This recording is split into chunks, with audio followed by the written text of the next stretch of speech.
And welcome. I've got Kayla Newton here with me today. Kayla, welcome. Thank you. Thanks for having me. Yeah, so what was your involvement with the Wellbeing Project? So, I was a course participant in the first year of the Wellbeing Project.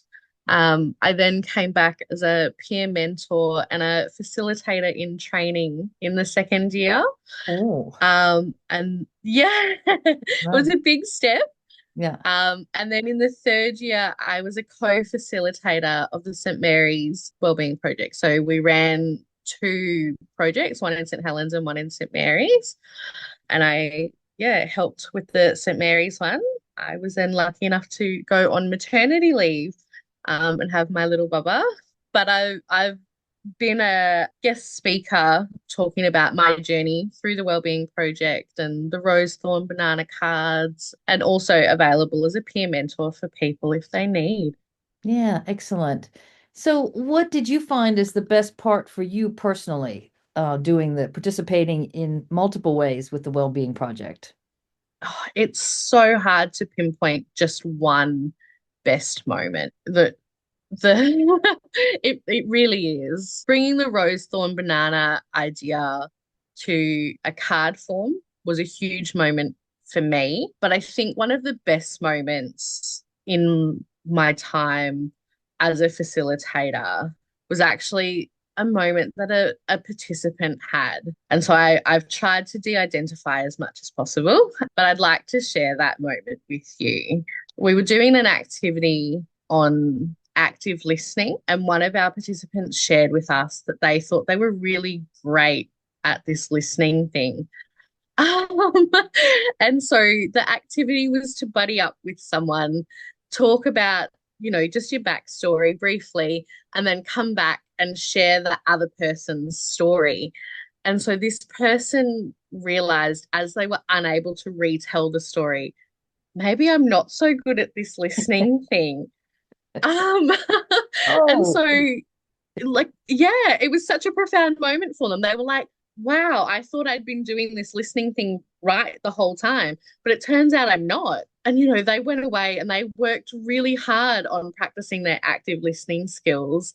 And we revisited that activity, and they were able to correctly retell that person's story the next time.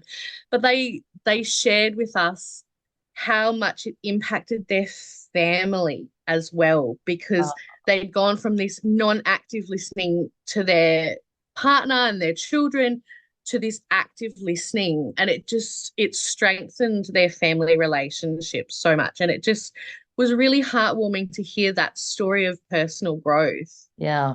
Oh, that's amazing. That what a great story. It was an amazing moment. Yeah.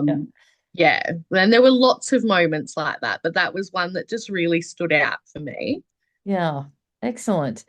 And are there any other things that you believe were really beneficial for the community as a whole?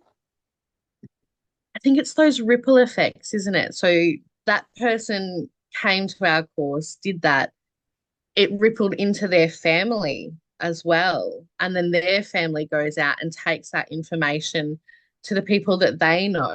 And whether it was a big thing or a small thing that each participant did, it still has that ripple effect. It goes to their family, to their community, and then it spreads. And as it spreads, we just see more and more well-being through our community. Yeah, lovely. Well, thank you so much for sharing that. And what is your vision for the future of the Wellbeing Project, or what you would like Oh, to see happen? there's so many things that we could do with the Wellbeing Project. But I guess my vision is that I just hope that it continues. There's so many amazing people in our community who have wonderful ideas and well-being actions that they'd like to see happen in our community, and for us to be able to support them, for participants to be able to support each other with bringing those things to life. It just would be incredible. And to be able to reach even more of our community would be really, really amazing. Yeah, that's awesome. Well, thank you so much for your time today, Kayla. Thanks for having me.